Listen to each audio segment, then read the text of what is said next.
بسم اللہ الرحمن الرحیم رب اشرح لی صدری ویسر لی امری واحلل عقدۃ من لسانی یفقہوا قولی رضیت باللہ ربا وبالاسلام دینا وبمحمد صلی اللہ علیہ وسلم نبیا ورسولا۔ اللہ اکبر، اللہ اکبر، اللہ اکبر، لبیک لبیک لبیک یا رسول اللہ صلی اللہ علیہ وسلم۔ الحمد للہ رب العالمین والصلاة والسلام علی خاتم النبیین سید الرسل و خاتم المعصومین وعلی آلہ واصحابہ اجمعین، اما بعد فاعوذ باللہ من الشیطان الرجیم۔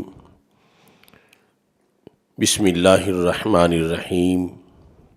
انا انزلنا الیک الکتاب بالحق لتحکم بین الناس بما اراک اللہ، صدق اللہ العظیم وصدق رسولہ النبی الکریم الامین۔ ان اللہ وملائکتہ یصلون علی النبی یا ایہا الذین آمنوا صلوا علیہ وسلموا تسلیما۔ الصلاۃ والسلام علیکہ یا سیدی یا رسول اللہ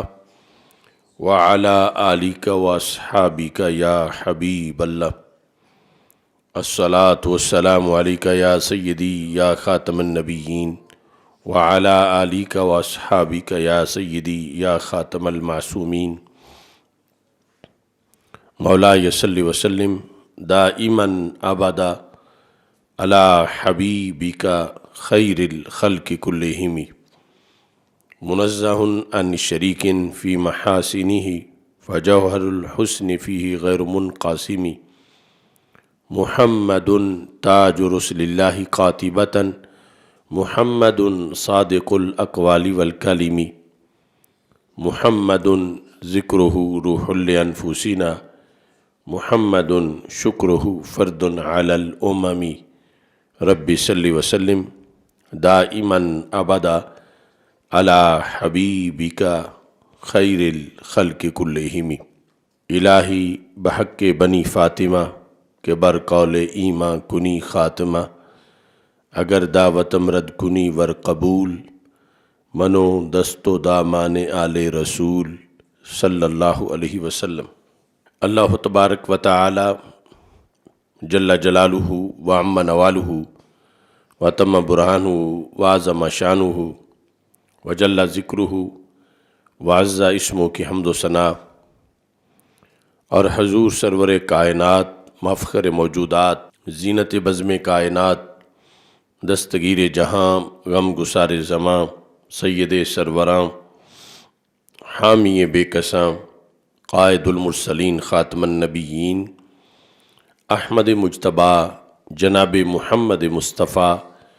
صلی اللہ علیہ وآلہ واصحابہ وبارک وسلم کے دربار گوہربار میں ہدیہ درود و سلام عرض کرنے کے بعد السلام علیکم ورحمۃ اللہ وبرکاتہ۔ رب ذوالجلال کے فضل اور توفیق سے تحریک لبیک یا رسول اللہ صلی اللہ علیہ وسلم اور تحریک صراط مستقیم کے زیر اہتمام اجتماع جمعۃ المبارک کے موقع پر ہمیں مرکز صراط مستقیم تاج باغ لاہور میں نظام پاکستان کانفرنس میں شرکت کی سعادت حاصل ہو رہی ہے۔ میری دعا ہے خالق کائنات جل جلالہ ہم سب کو قرآن و سنت کا فہم عطا فرمائے اور قرآن و سنت کے ابلاغ و تبلیغ اور اس پر عمل کی توفیق عطا فرمائے۔ نظام پاکستان کا موضوع قیام پاکستان سے پہلے ہمارے اکابرین کے پیش نظر تھا، کیونکہ قیام پاکستان کا مقصد لے کر وہ نکلے اور پھر اس مقصد کے لیے قربانی دی اور پھر یہ پاکستان معرض وجود میں آیا، تو مقصد یہ تھا کہ ہمیں زمین کا ایک ایسا حصہ ملے کہ جس میں ہم وہ نظام نافذ کریں جو دنیا میں ہماری زندگی گزارنے کا ایسا نظام ہو کہ جس کے ثمرات ہمیں آخرت میں بھی میسر آئیں، جو نظام سرور کونین حضرت محمد مصطفیٰ صلی اللہ علیہ وسلم کہ اس نظام کا عکس ہو، بلکہ عین وہی نظام ہو جو کہ 14 صدیاں پہلے ہمارے آقا حضرت محمد مصطفیٰ صلی اللہ علیہ وسلم نے مدینہ منورہ کی سلطنت میں جس نظام کو نافذ کیا تھا۔ مختصر لفظوں میں یہ وہی مضمون ہے جس کو تحریک آزادی کے اس نعرے میں بیان کیا جاتا رہا کہ پاکستان کا مطلب کیا، لا الہ الا اللہ، دستور ریاست کیا ہوگا، محمد الرسول اللہ صلی اللہ علیہ وسلم۔ افسوس یہ کہ جو نظام نافذ کرنے کے لیے اتنی قربانیاں دی گئیں، زمین کا ایک حصہ مل جانے کے بعد آج تک وہ نظام نافذ نہیں ہو سکا، لیکن آج بھی ہمارے اوپر یہ ذمہ داری عائد ہوتی ہے کہ ہم پاکستان میں رہنے والے لوگوں تک پاکستان کی مقصدیت کا پیغام پہنچاتے رہیں کہ یہ ملک کس لیے حاصل کیا گیا تھا، اور یہ نیو ورلڈ آرڈر کی کالونی نہیں ہے، بلکہ یہ نظام مصطفیٰ صلی اللہ علیہ وسلم کی ایک بستی ہے، اور اسے اس نظام کے ذریعے ہی خوشحال بنایا جا سکتا ہے۔ آج کے اس موضوع کی ایک وجہ یہ ہے جو 23 مارچ کے مناسبت سے قوم کے ضمیر کو اس ملک کی مقصدیت کے لحاظ سے جھنجھوڑنا ہے، اور دوسری طرف اس نظام کی خاطر ہمارے اکابرین نے ایک منظم جد و جہد کی۔ اس کے لیے 28 مارچ 1948 کو جمعیت علماء پاکستان کی بنیاد رکھی گئی، اور پھر اس پر مسلسل اس ملک میں نظام مصطفیٰ صلی اللہ علیہ وسلم کے نفاذ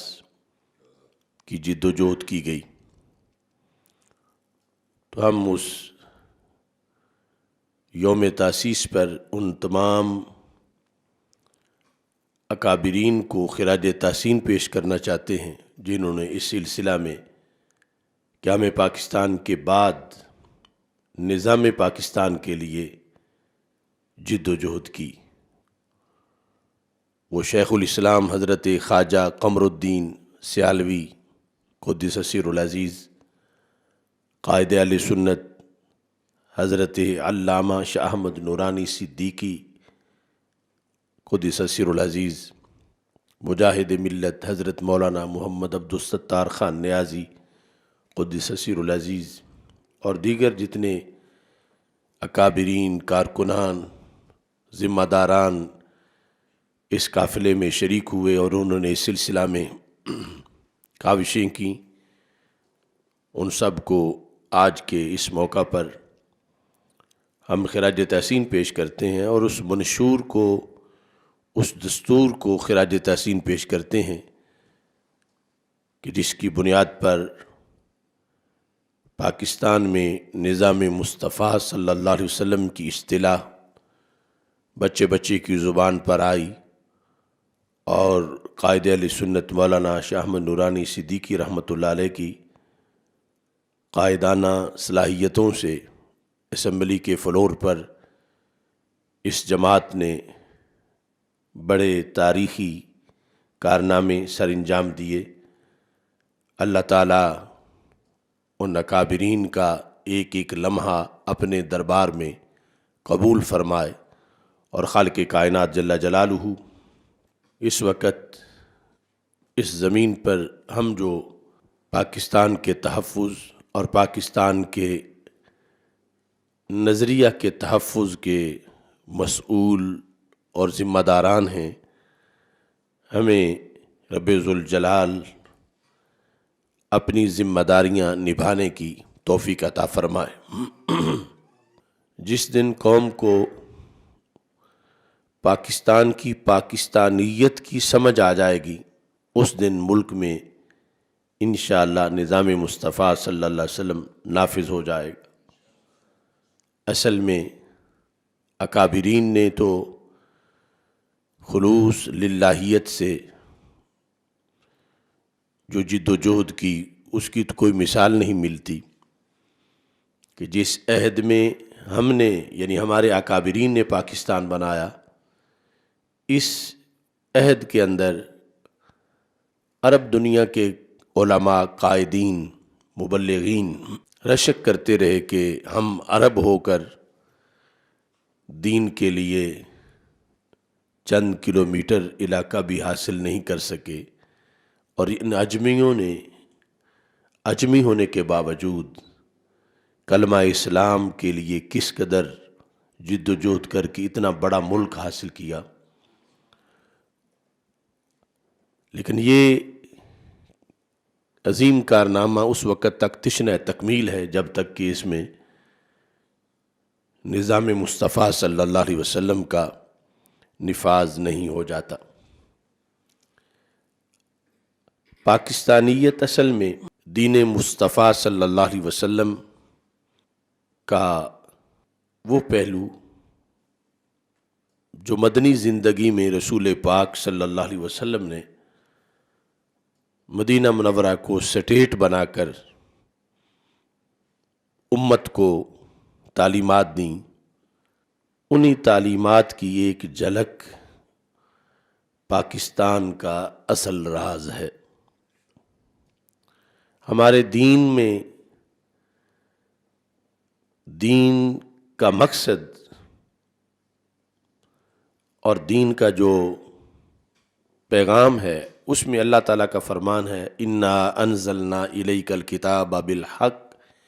لتحکم بین الناس بما اراک اللہ۔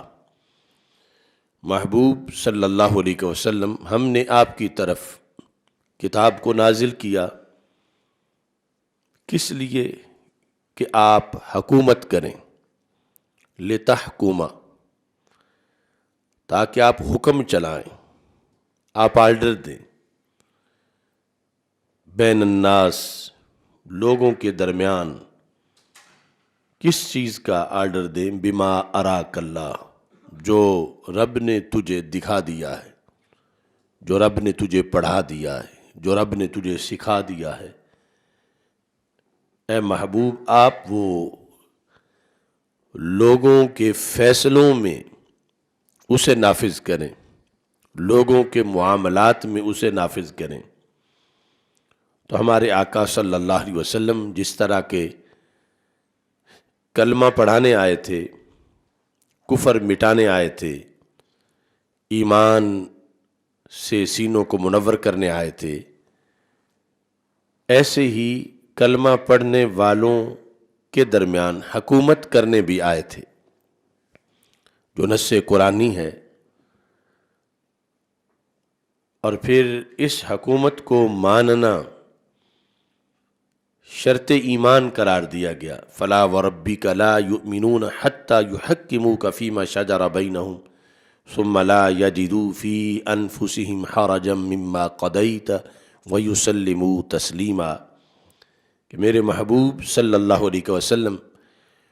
اس وقت تک کوئی شخص مومن نہیں ہو سکتا جب تک کہ وہ آپ کی حکومت کو تسلیم نہیں کر لیتا۔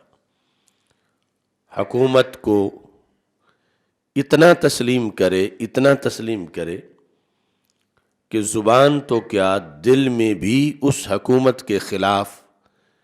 خیال نہ آئے تو پھر مومن ہے۔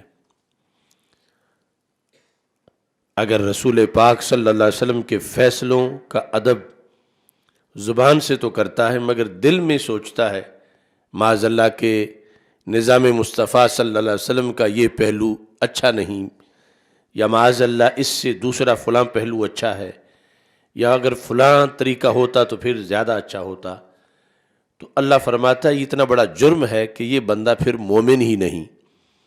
مومن کے لیے ضروری ہے کہ جیسے وہ دیگر تمام شعبہ جات کے لحاظ سے کلیئر ہے، وہ حکومت مصطفیٰ صلی اللہ علیہ وسلم کے لحاظ سے بھی اس قدر اس کا نظریہ کلیئر ہو کہ دوسری سائیڈ کے بارے میں وہ یہ سوچ ہی نہ رکھتا ہو کہ نظام مصطفیٰ کے برعکس جو معاملہ ہے اس میں ہمیں فائدہ ہے اور ہمیں وہ اختیار کرنا چاہیے، چاہے جائے کہ وہ اس کے حق میں تقریریں کرے یا وہ کر گزرے، سوچنا بھی جائز نہیں۔ نظام مصطفیٰ صلی اللہ علیہ وسلم کے خلاف اگر کوئی نظام مصطفیٰ صلی اللہ علیہ وسلم کے خلاف سوچے تو سوچنے سے بھی ایمان ضائع ہو جاتا ہے، کیونکہ یہ آیت کریمہ بخاری شریف میں اس کا شان نزول جو ذکر ہے تو وہ زراعت اور پانی لگانے کے ایک مسئلے پر ہے کہ پانی لگانے پر جو رسول پاک صلی اللہ علیہ وسلم کا فیصلہ تھا اس کے خلاف جب ایک شخص نے وہ جو بظاہر مومن کہلاتا تھا حقیقت میں منافق تھا، اس نے گفتگو کی تو اللہ نے یہ آیت نازل کی کہ اگرچہ یہ بات نماز کی نہیں، روزے کی نہیں، حج کی نہیں، زکوٰۃ کی نہیں، کھیت کی ہے، کھلیان کی ہے اور کھیت کھلیان میں پانی لگانے کی ہے، مگر فیصلہ چونکہ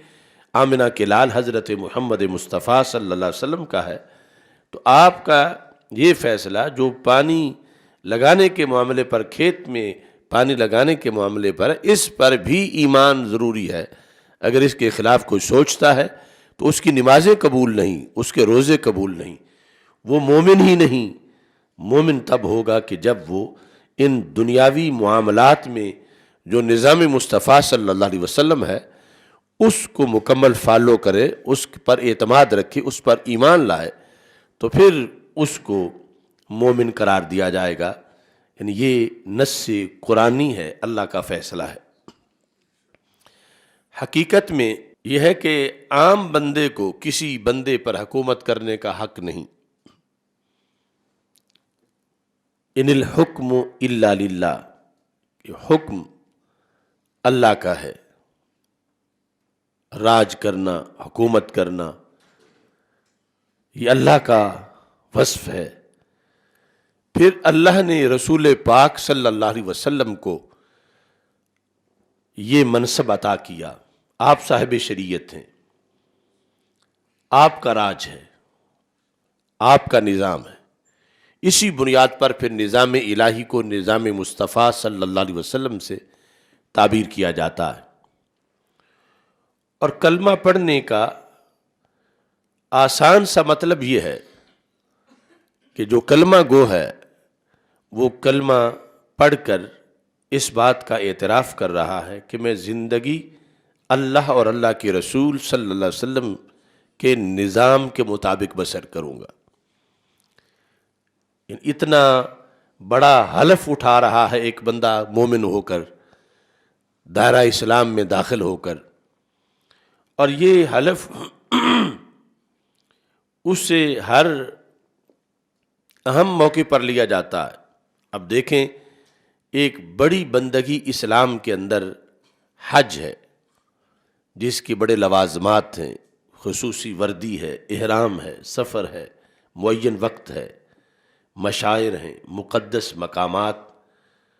خاص اوقات ہیں۔ وہاں جو بار بار نعرہ بلند کیا جاتا ہے وہ اسی نظام کا نعرہ ہے کہ جس میں پہلے تو عقیدہ ہے، کیونکہ اس کے بغیر تو کچھ قبول نہیں، مگر اس کے ساتھ ہی زمین پر جو اللہ کا نظام ہے اس پر حلف اٹھانا ہے کہ ہم کسی اور کا نظام نہیں مانیں گے، نہ اس پہ عمل کریں گے، ہم اللہ اور اللہ کے رسول صلی اللہ علیہ وسلم کے نظام کے مطابق زندگی بسر کریں گے۔ یعنی لبیک اللہم لبیک، لبیک لا شریک لک لبیک، ان الحمد والنعمت لک والملک لا شریک لک۔ اتنے اہم مقام پر، اتنی بڑی بندگی میں، اتنے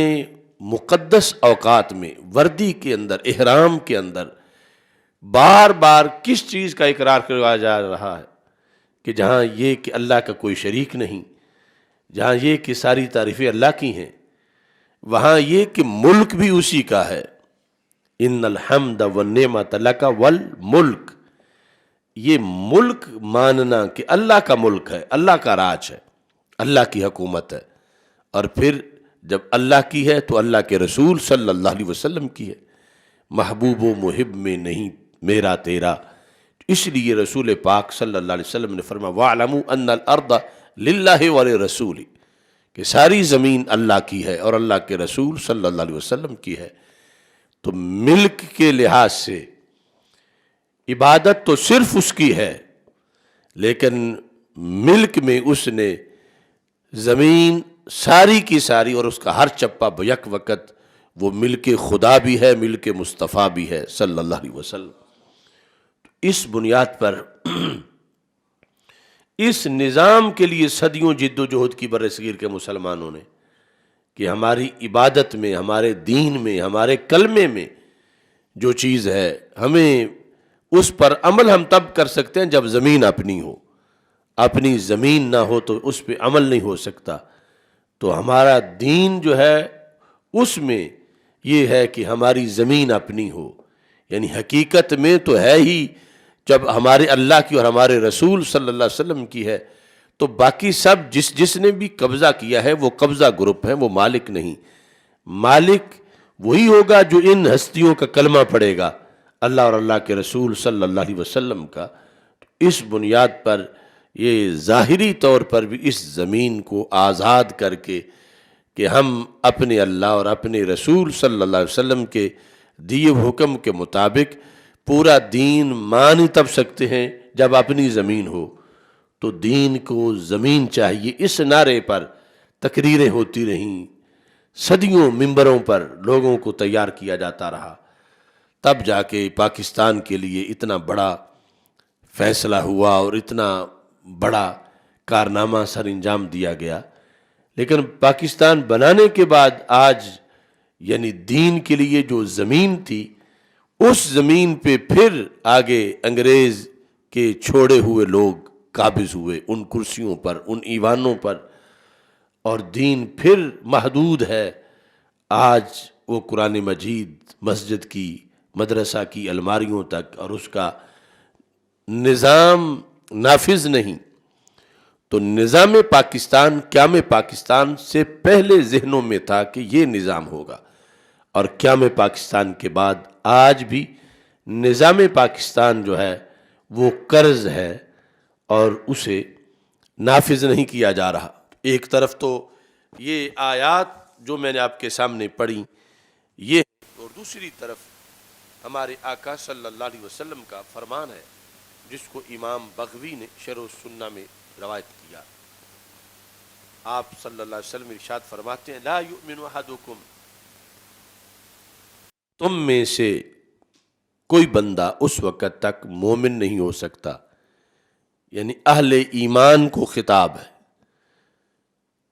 کب تک؟ حتی یکون ہواہ تبعا لما جئت بہ،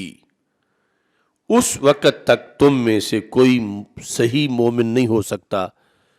جب تک اس کی خواہش میری شریعت کے تابع نہ ہو جائے۔ حتی یکون ہواہ تبعا لما جئت بہ، جو میں لے کے آیا ہوں، راج میرے حکم نے کرنا ہے، امتی میرا ہو اور یہ کہے کہ اس کی مرضی چلے، فرمایا یہ امتی ہونے کا شیوا نہیں۔ لا یؤمن احدکم، تم میں سے کوئی بھی اس وقت تک مومن نہیں ہوگا حتی یکون ہواہ تبعا لما جئت بہ، جب تک اس کی خواہشات میرے نظام کے تابع نہ ہو جائیں، میری شریعت کے تابع نہ ہو جائیں، اس وقت تک وہ مومن نہیں۔ تو ہمارے آقا صلی اللہ علیہ وسلم نے یعنی یہ فرما دیا کہ جس طرح اب نماز پڑھنے کا طریقہ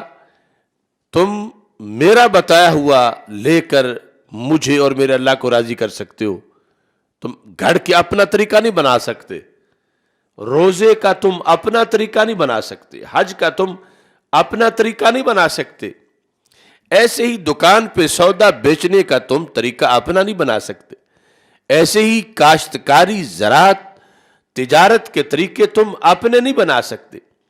ایسے ہی زمین پر نظام تم اپنا نہیں بنا سکتے۔ تم مومنی تب ہو جب ہر پہلو میں تم میری شریعت کے تابع ہو جاؤ۔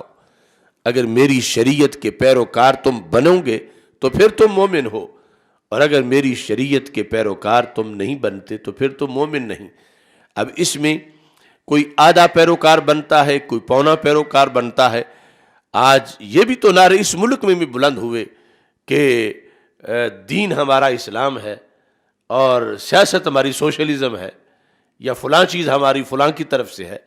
تو اسلام ادھورا نہیں، اسلام پورا ہے۔ اگر یہ محض آئیڈیالوجی ہوتا، محض فیتھ اور کریڈ یعنی محض عقیدہ ہوتا، اور محض نماز روزے کے احکام اس میں ہوتے، تو پھر باقی چیزیں کسی اور سے بھیک مانگ لی جاتی۔ یہاں تو ہر شعبے کی ہدایات ہیں، اور وہ دے کر یہ کہا گیا ہے کہ تمہاری نماز بھی تب قبول ہونی ہے جب سیاست بھی تم نے ہم سے پوچھ کے کرنی ہے، تمہارا روزہ بھی تب قبول ہونا ہے جب نظام تمہارا ہمارے حکم کے مطابق ہوگا،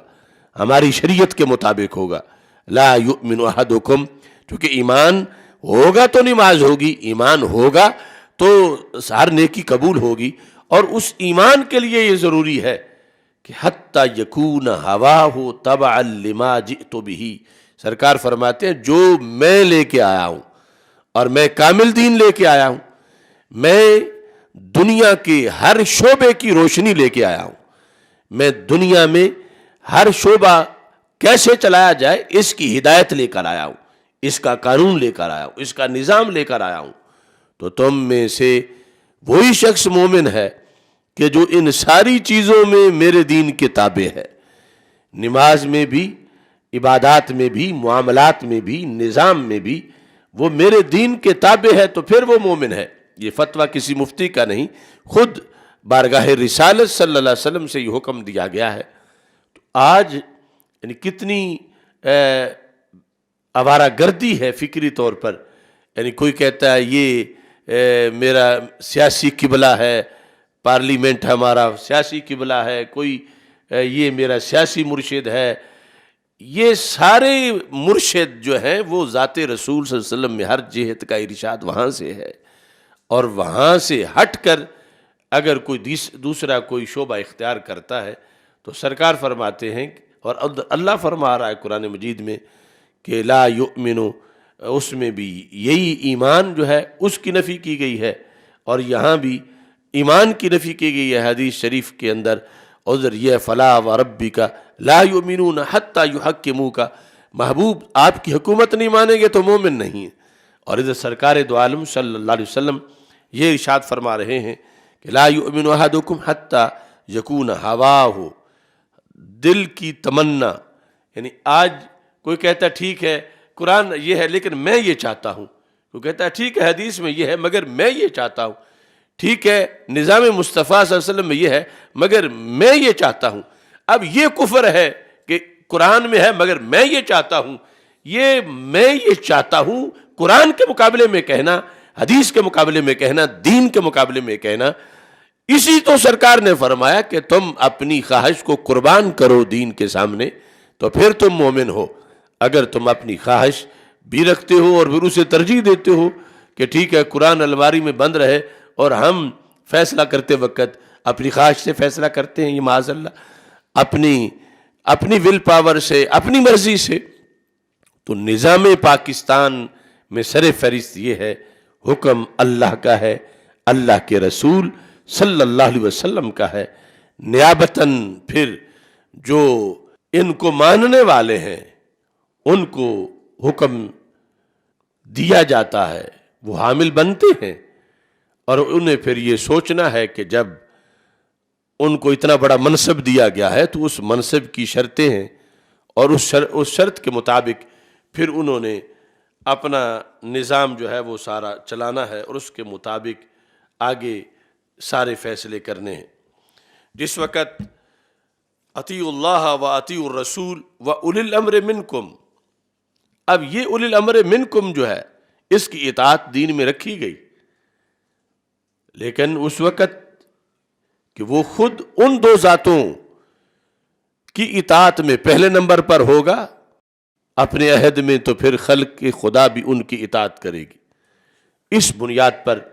یعنی جو حاکم وقت ہے اس کو اتنا بڑا مرتبہ دیا گیا اولی الامر کو، اور رسول اکرم صلی اللہ علیہ وسلم نے یہاں تک ارشاد فرما دیا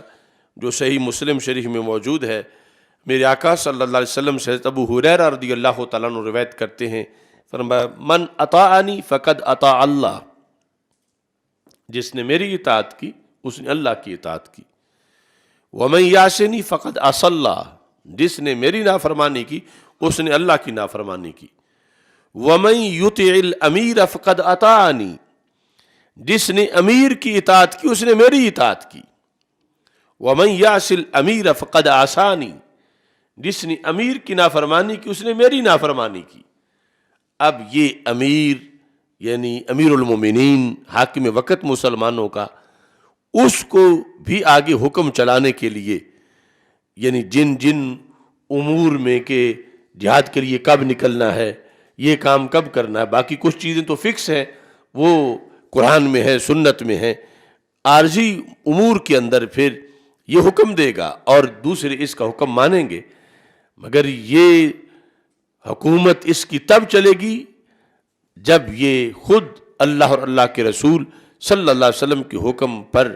سر تسلیم خم رکھے گا۔ اگر یہ ادھر سے بغاوت کرتا ہے اور اطاعت نہیں کرتا تو پھر اس کی اطاعت جو ہے وہ ختم ہو جائے گی۔ یعنی پاکستان کے نظام کے اندر یہ چیز سر فہرست ہے کہ اطاعت حکمرانوں کی جائے گی اس شرط پر کہ وہ اللہ کی اطاعت کریں اور اللہ کے رسول صلی اللہ علیہ وسلم کی اطاعت کریں۔ اگر وہ اطاعت امریکہ کی کرتے ہیں، یہود و ہنود کی کرتے ہیں، غیر مسلم حکمرانوں سے دوستیاں کر کے ان کے مطابق فیصلے کرتے ہیں، تو پھر شریعت ان کی اطاعت کا حکم کینسل کر دیتی ہے۔ اور پاکستان حاصل کیا گیا تھا کہ یہاں ایسے لوگ حکومت کریں کہ جو اللہ اور اللہ کے رسول صلی اللہ علیہ وسلم کے احکام کو زمین پہ نافذ کریں۔ اور جس وقت ایک شخص اس کام کے لیے نکلتا ہے تو یہ کام امت میں سر فہرست کاموں میں ہے کہ ایک شخص زمین پر عدل کا نظام نافذ کر رہا ہے، ظلم کے خاتمے کے لیے کردار ادا کر رہا ہے، تو اللہ کے دربار میں اس وقت کے لوگوں میں وہ سب سے پسندیدہ انسان ہوتا ہے۔ اس بنیاد پر جو ایسا حاکم ہو اس کے خلاف بولنے سے پھر روکا گیا کہ تم اس کے خلاف بول نہیں سکتے، اور پھر اس کے فضائل بیان کیے گئے، اس کے ایک ایک فیصلے کے لحاظ سے شریعت مطہرہ میں اجر و ثواب کا ذکر کیا گیا، یہاں تک کہ نبی اکرم نور مجسم شفیع معظم صلی اللہ علیہ وسلم آپ نے یہ ارشاد فرمایا کہ عدل ساعت افضل من عبادت 60 سنتن، ایک گھڑی کا عدل 60 سال بندگی سے زیادہ مقام رکھتا ہے۔ اب عدل کی روزانہ ڈیمانڈ ہے، عدل کی ہر وقت ڈیمانڈ ہے، عدل کی روئے زمین پر نظام کے اندر سب سے بنیادی ڈیمانڈ ہی عدل کی ہے۔ گلی گلی میں عدل، شہر شہر میں عدل، ہر طبقے میں عدل۔ تو اس عدل کی بنیاد پر نبی اکرم نور مجسم شفیع معظم صلی اللہ علیہ وسلم نے امت مسلمہ کا جو نظام ہے اس کی بنیاد رکھی، اور جب اس کی خلاف ورزی ہوتی ہے تو پھر ویرانیاں آتی ہیں۔ یعنی پاکستان کی خوشحالی اور باقی ملکوں کی خوشحالی یعنی جو غیر مسلم کنٹریز ہیں ان میں زمین و آسمان کا فرق ہے. جس طرح اب یہ سمجھ لیں کہ کچھ کام کچھ لوگوں کی ریفریشمنٹ ہے اور ہمارے ہاں وہ حرام کاری ہے. کچھ لوگ عریان ننگے ناچ رہے ہیں اور مرد و زن، تو یہ ان کی تفریح ہے، یہ ان کی خوشی ہے، اور ہمارے ہاں یہ شریعت سے بغاوت ہے، اللہ کے عذاب کو دعوت دینا ہے. کچھ لوگ وہ اسے اپنا کلچر کہہ رہے ہیں، جبکہ ہمارے نزدیک اس پر اللہ کی طرف سے عذاب آنے کا خطرہ ہے. اس بنیاد پر اوروں کے نظام اور پاکستان کے نظام میں زمین و آسمان کا فرق ہے. ہمارے آقا صلی اللہ علیہ وسلم ارشاد فرماتا ہے یوم من امام عادل افضل من عبادت 60 سنتاً. پاکستان میں نظام ایسے بندے کے ہاتھ میں ہونا چاہیے کہ جس کا ایک دن 60 سال کی بندگی سے بڑا مقام رکھتا ہو. حد یقام فی الارض بحقہ ازکی فیہا من مطر 40 یوما. اب بارش نہ برستی ہو، قحط پڑا ہوا ہو، ہر چیز بھسم ہو رہی ہو، جانور مر رہے ہوں اور فصلیں سبزہ سب ختم ہو رہا ہو، تو بارش ہو جائے تو اس سے کتنی ہریالی، کتنی خوشحالی آئے گی. ہمارے آقا صلی اللہ علیہ وسلم فرماتے ہیں جب ایک شرعی حد نافذ کی جاتی ہے، مثلا چوری کی بنیاد پر چور کا ہاتھ کاٹا گیا، زانی پر حد لگائی گئی، شرابی پر حد لگائی گئی، تطہیر کی جا رہی ہے، یعنی معاشرہ اس میں یہ نظام ہے کہ حدود اس کے اندر نافذ ہوتی ہیں، تو میرے آقا صلی اللہ علیہ وسلم فرماتے ایک حد کو نافذ کرنے سے جو برکت آتی ہے وہ 40 دن کی بارش سے زیادہ ہوتی ہے. ازکی فیہا من مطر 40 یومن، یعنی 40 دن کے راتوں کو بارش ہو، پھر صبح سورج نکلے دھوپ، پھر رات کو بارش ہو جائے، پھر دھوپ نکلے. اب اس سے کتنی ہریالی آتی ہے، کتنی خوشحالی ہوتی ہے. تو میرے آقا صلی اللہ علیہ وسلم فرمایا جو میں نظام دے رہا ہوں انسانی معاشرے کے اندر، جب اس نظام پہ عمل ہوتا ہے بدی کو روکنے کے لیے، برائی کے خاتمے کے لیے، بظاہر ایک سخت چیز ہے لیکن اس کے اندر کرم کتنا ہے. فرمایا ایک حد جب قائم کر دی جاتی ہے تو وہ 40 دن کی بارش سے زیادہ اس میں اللہ کی طرف سے برکتوں کا نزول ہوتا ہے. یعنی یہ ہے نظام پاکستان جس کے پیش نظر یہ ملک حاصل کیا گیا تھا کہ اس کے اندر جرائم کا خاتمہ ہو، کہ حدود نافذ ہوں، اور حدود نافذ اس نظام میں ہے جو نظام مصطفیٰ صلی اللہ علیہ وسلم ہے. ورنہ دوسرے تو ان کو کبھی معاذ اللہ وحشیانہ سزائیں، اور کبھی کچھ کہتے ہیں کبھی کچھ کہتے ہیں، اور جرائم دوسرے نظام خود پیدا کرتے ہیں. اور نبی اکرم نور مجسم شفیع معظم صلی اللہ علیہ وسلم نے جس شخص نے یہ نظام قائم کرنا ہے اس کے لیے پھر اس کی فضیلت بیان کی، اس کے لیے دعائیں کی. سیدہ عائشہ صدیقہ رضی اللہ تعالی عنہا اور دیگر صحابہ کرام بالخصوص حضرت ابو ہریرہ رضی اللہ تعالی عنہ روایت کرتے ہیں، کہتے ہیں لعمل العادل فی رعیتی یوم واحدہ، رعایا میں جو بادشاہ ہے وہ ایک دن رعایا کی خدمت کر رہا ہے. ایک طرف اس کا کام ہے جس کو بظاہر آج کے لوگ سیاسی کہہ دیں گے، لیکن وہ شرعی امام ہے، اس کا یہ کام رسول پاک صلی اللہ علیہ وسلم فرماتے ہیں افضل من عمل العابد فی اہلہ 100 عام، محض عابد اپنے گھر میں 1 صدی بندگی کرتا رہے، اس سے اس حاکم کا 1 دن زیادہ مقام رکھتا ہے کہ جس نے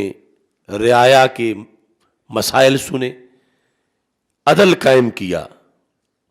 ظلم کے خاتمے کے لیے کردار ادا کیا۔ یعنی کہاں وہ 1 صدی کا روزہ، 1 صدی کا قیام، 1 صدی کی تسبیحات، اور کہاں 1 دن۔ یعنی شریعت میں نظام کی ویلیو کتنی ہے اور نظام لانے والوں کا مقام کتنا ہے، اور نظام مصطفیٰ صلی اللہ علیہ وسلم برقرار کرنے والے، پھر یہ جو اس کی جو کابینہ ہوگی، اس کے جو ورکر ہوں گے، ان سب کو اس کی نیکی کا حصہ ملے گا کہ یہ سب ظلم کے خاتمے کے لیے اپنا کردار ادا کر رہے ہیں۔ رسول اکرم نور مجسم شفیع معظم صلی اللہ علیہ وسلم نے یہ بھی ارشاد فرمایا، جو حضرت عائشہ صدیقہ رضی اللہ تعالی عنہا روایت کرتی ہیں، نظام مصطفیٰ صلی اللہ علیہ وسلم میں ایک شخص خود اس چیز کا طلبگار نہیں ہوتا کہ مجھے اپنا صدر بناؤ، مجھے اپنا وزیر اعظم بناؤ، مجھے اپنا امیر المومنین بناؤ، لیکن جس وقت اسے بنا دیا جاتا ہے تو ہمارے آقا صلی اللہ علیہ وسلم ارشاد فرماتے ہیں اللہ اس کے لیے فرشتوں کو لگا دیتا ہے کہ جو اس کے لیے معاون بن جاتے ہیں۔ حضرت معاذ بن جبل رضی اللہ تعالی عنہ روایت کرتے ہیں، مسند امام احمد میں یہ حدیث شریف موجود ہے، یقال للامام العادل فی قبرہ، امام عادل، یہ جو منصب غیب ہے امت میں سے، امام عادل کہ جو ہو زندہ لوگوں میں اور زمین پر اللہ کا نظام نافذ کرے، یہ جب دنیا سے جاتا ہے تو اسے قبر میں کہا جاتا ہے ابشر فإنک رفیق محمد صلی اللہ علیہ وسلم، کہ تو خوش ہو جا کہ قبر میں تو تنہا نہیں رہے گا، تجھے برزخ میں بھی رسول پاک صلی اللہ علیہ وسلم کی رفاقت ملے گی۔ فإنک رفیق محمد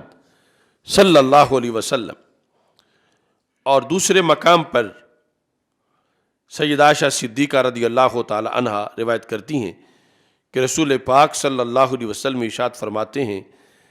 من واللہ اللہ عز وجل من امر المسلمین شیئا، کہ جسے اللہ نے مسلمانوں کے امور میں سے کسی امر کا والی بنا دیا، مسلمانوں کے امور میں سے، یعنی وہ یوں سمجھو کہ محلے میں ہے، یونین کونسل میں ہے، وہ اس سے اوپر ضلعی سطح پر ہے، وہ صوبائی سطح پر ہے، وہ مطلقاً امیر المومنین ہے، فَأَرَادَ بِهِ خَيْرًا، اس نے اپنے منصب پر رہتے ہوئے خیر کا سلسلہ جاری کیا، جعل له وزیر صدق، اللہ اس کا کوئی وزیر صدق بنا دیتا ہے، فَإِن نَاسِيَ ذَكَرَهُ وَإِن ذَكَرَ أَعَانَهُ، اگر یہ بھول جائے تو وہ وزیر اس کو یاد کراتا ہے، اور اگر اسے یاد ہو تو وزیر اس کا معاون بن جاتا ہے۔ یعنی اس میں اگلی حدیث میں آئے گا کہ وہ فرشتوں کی طرف سے اللہ اس کے ساتھ فرشتے اٹیچ کر دیتا ہے، وہ فرشتے اس کے معاون ہو جاتے ہیں۔ یہ کیسا دنیا دار ہے کہ نوری اس کے ساتھ معاون میں ہے۔ یعنی اگر نظام مصطفیٰ صلی اللہ علیہ وسلم کی حکومت ہے، نظام مصطفیٰ صلی اللہ علیہ وسلم کی سیاست ہے، تو اس کے اندر روحانیت کتنی ہے۔ حضرت عائشہ صدیقہ رضی اللہ تعالی عنہا سے یہ الفاظ بھی مروی ہیں، ما من الناس احد اعظم اجرا من وزیر صالح یکون مع امام فیأمرہ بذات اللہ فیطیعہ، کہ جس وقت ایک ظاہری وزیر یعنی ظاہری انسانوں میں سے کسی امیر المومنین کے ساتھ وہ رہتا ہے اور اس کو اچھائی کا مشورہ دیتا ہے، تو رسول پاک صلی اللہ علیہ وسلم نے فرمایا کہ اس سے بڑا اجر کسی کو نہیں ملے گا جتنا اجر اس وزیر کو ملے گا۔ اور رسول پاک صلی اللہ علیہ وسلم نے ایسے لوگوں کے لیے پھر یہ حکم دیا، فرمایا لا تسبوا السلطان، سلطان کو گالی نہ دو، یعنی اگر وہ سلطان نظام مصطفیٰ صلی اللہ علیہ وسلم کا حکمران ہے، اگر وہ سلطان اللہ اور اللہ کے رسول صلی اللہ علیہ وسلم کے حکم پر اس نے سر تسلیم خم کیا ہوا ہے، تو پھر اس کی یہ پرسنالٹی ہے کہ سرکار فرمانے سے گالی نہ دو۔ ظاہر ہے کہ اگر وہ بغاوت کرے گا دین سے، پھر تو ہو سکتا ہے ایسے مقام پر بھی پہنچے کہ اس پہ لعنت کی جائے، لیکن جب دین کے وہ تابع ہے تو پھر شریعت نے اس کو اولی الامر کہہ کر ایک تو اس کی اطاعت لازم کی، پھر یہ کہ اس کا ایک دن 60 سال کی بندگی سے افضل ہے، پھر ایک صدی سے افضل ہے، اور پھر قبر میں وہ رفیق محمد صلی اللہ علیہ وسلم ہے، اور پھر یہاں تک کہ رسول پاک صلی اللہ علیہ وسلم نے اس کے لیے اعزاز رکھا۔ اور حضرت حذیفہ بن یمان رضی اللہ تعالیٰ عنہ کا یہ قول ہے لا تسبوا السلطان، سلطان کو گالی نہ دو، کیوں؟ فإنہ ظل اللہ فی الارض، کہ وہ زمین میں اللہ کا سایہ ہے، وہ زمین میں اللہ کا سایہ ہے، بہ یقیم اللہ الحق، اس کے ذریعے اللہ حق قائم کرتا ہے، وَيُظْهِرُ الدین، اللہ دین کو اس کے ذریعے سے غالب کرتا ہے، وَبِهِ يَرْفَعُ اللَّهُ الظُّلْمَ، اللہ اس کے ذریعے ظلم ختم کرتا ہے، وَيَهْلِكُ الْفَاسِقِينَ، اس کے ذریعے اللہ فاسقوں کو ہلاک کرتا ہے۔ تو ایسا جو سلطان ہے پھر اس کے لیے دعاؤں کا حکم دیا گیا، اور یہ پابندی لگائی گئی کہ اسے کوئی گالی نہ دے۔ اور نبی اکرم صلی اللہ علیہ وسلم نے یہ ارشاد فرمایا کہ انما الامام جنۃ، کہ امیر المومنین جو مسلمانوں کا ہے وہ ڈھال ہے، اس کے ذریعے سے قوم بچ کے رہے گی، اور اس کی حفاظت کے اندر رہ کر وہ دین کے جو امور ہیں ان پر عمل پیرا ہوتے رہیں۔ رسول پاک صلی اللہ علیہ وسلم سے مروی ان ارشادات کے اندر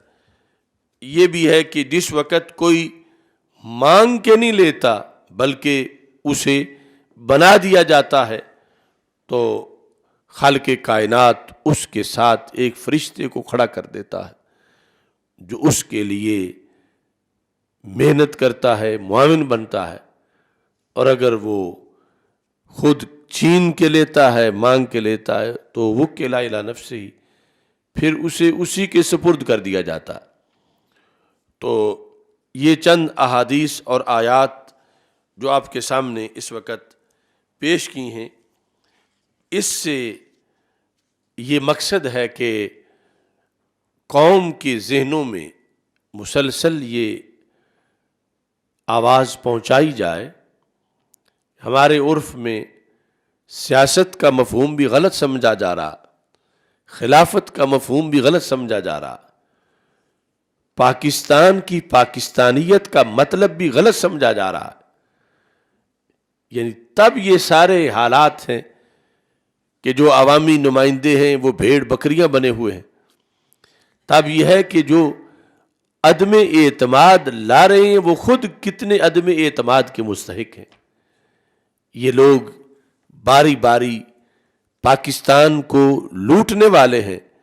کیونکہ ان میں کوئی بھی ایسا نہیں کہ جو سیدنا صدیق اکبر رضی اللہ تعالیٰ عنہ کا عکس جمیل ہو، سیدنا فاروق اعظم رضی اللہ تعالیٰ عنہ کی سیرت کا متوالا ہو، حضرت سیدنا عثمان غنی رضی اللہ تعالیٰ عنہ کی تعلیمات کا پیکر ہو، حضرت مولا علی رضی اللہ تعالی عنہ کے نقش قدم پہ چلنے والا ہو، جبکہ شریعت میں تو ان لوگوں کو آئیڈیل قرار دیا گیا سیاست میں، خلافت میں اور نظام چلانے کے لحاظ سے۔ جب تک ان کی تعلیمات کے پابند لوگ نظام نہیں چلائیں گے اس وقت تک اصلاح نہیں ہو سکتی، چونکہ مچھلی کو پانی سے دور رکھ کر آپ اس کو اور جو کچھ بھی مہیا کریں، اس کے اضطراب میں کمی نہیں آئے گی۔ آپ اسے کہیں کہ تجھے اچھے شوکیس میں رکھ دیتے ہیں، اسے کہیں تو پانی نہ مانگ، تجھے سونے کی الماری میں رکھ دیتے ہیں، تو مچھلی کو نہ سونے کی ضرورت ہے نہ شیشے کی ضرورت ہے، اس کو پانی کی ضرورت ہے۔ اور پانی دیے بغیر اس سے یہ توقع رکھنا کہ اس کا اضطراب ختم ہو اور زندہ بھی رہے، تو یہ حماقت ہے۔ یا تو مر جائے گی یا تڑپتی رہے گی جب تک کہ اسے پانی نہ ملے۔ تو پاکستان کی ساخت ہی نظام مصطفیٰ صلی اللہ علیہ وسلم کے پانی کے لیے ہے۔ یہ مچھلی بنی ہی اس مقصد کے لیے ہے، اس کا گزارا ہی اس میں ہے۔ اس سے ہٹا کر اسے کوئی ورلڈ آرڈر، کوئی ازم، کوئی نظام دیا جائے تو اس کا اضطراب ختم نہیں ہو سکتا۔ یقیناً اس نے قائم رہنا ہے، اللہ کے فضل سے اس نے باقی رہنا ہے۔ اس کی بقا کے لیے جو چیز لازمی ہے وہ وہی نظریہ ہے جس کے پیش نظر اسے بنایا گیا تھا، جس مقصد کے لیے یہ حاصل کیا گیا تھا، اس کے لیے آج ہمیں قوم کو تیار کرنے کی ضرورت ہے۔ یعنی بظاہر یہ جتنے لوگ اسمبلی کے اندر خواہ وہ اقتدار کے بینچوں پر ہیں یا اپوزیشن کے بینچوں پر ہیں، یہ پاکستان کے مسئلے کا حل نہیں، یہ سارے پاکستان کے لیے خود ایک مسئلہ ہے۔ ان میں سے ہر بندہ ایک بڑا مسئلہ ہے پاکستان کے لیے، کہ وہ پاکستان کے ایوان میں بیٹھا ہے اور اس لائق نہیں کہ وہ پاکستان کے ایوان میں ہوتا۔ وہ اس ایوان میں بیٹھا ہے جس کی مثال ایک مسجد جیسی ہے، وہ مسجد جس کو امامت کے لیے ایک مصلح درکار ہے، ایک ولی، ایک رہبر، قرآن و سنت کا ایک عالم اور دین متین پر مکمل عمل کرنے والا، ایک شریعت کا پابند، وہ درکار ہے کہ وہ اس پارلیمنٹ میں نظام مصطفیٰ صلی اللہ علیہ وسلم کی جماعت کرائے۔ تو جب جماعت کرانے کے لیے انہیں مسلط کیا جا رہا ہے جنہیں سورہ اخلاص بھی نہیں آتی، جماعت کرانے کے لیے انہیں مسلط کیا جا رہا ہے جنہوں نے کبھی مسجد کا رستہ ہی نہیں دیکھا، جماعت کرانے کے لیے خواہ وہ اپوزیشن ہو خواہ وہ اقتدار والے ہوں، یہ سب ایک ہی تھیلی کے چٹے بٹے ہیں اور ایک ہی تھالی کے بینگن ہیں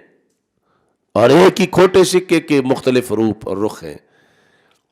ان کا مقصد صرف مفادات، وہ کسی طریقے سے حاصل ہوں، ان مفادات کا تحفظ، ان کے لیے باریاں بنانا، ان کے لیے تانے دینا، ان کے لیے اختلاف کرنا، ان کے لیے متحد ہو جانا، ان مفادات کے لیے کبھی کسی کو دشمن بنانا، انہی کے لیے پھر اس کو دوست بنا لینا، ان مفادات کے لیے کبھی کسی کو گدھا کہنا، ان مفادات کے لیے پھر اس گدھے کو باپ کہنا، یہ ان سب کا مشترکہ عمل ہے جس سے ان میں کوئی بھی مستثنا نہیں۔ اور جو مذہب کا نام لے کر بیٹھے ہیں ان کے ساتھ، وہ ان سے بھی بدتر ہیں کہ انہوں نے، چلو یہ تو ہے کہ یہ دنیا دار ہیں، یہ گندے ہیں، اور وہ دین کا نام لے کر تجارت کر رہے ہیں اور دین کا نام لے کر ایک گندی دنیا داری کر رہے ہیں۔ تو پاکستان کی پاکستانیت مطالبہ کر رہی ہے اہل وطن سے کہ پاکستان کے نظام کی خاطر امریکہ، برطانیہ، کیمبرج، آکسفورڈ، وہاں کے کیڑے مکوڑوں کی ضرورت نہیں۔ پاکستان کا نظام قرآن میں ہے، سنت میں ہے، فقہ اسلامی میں ہے۔ صرف اچھے کردار اور عقیدہ والے لوگ جو ہیں وہ درکار ہیں کہ جو یہ فیصلے اس ملک میں، اس زمین پر نافذ کریں۔ اللہ تعالی ہم سب کا حامی و ناصر ہو۔ وآخر دعوایا ان الحمد للہ رب العالمین۔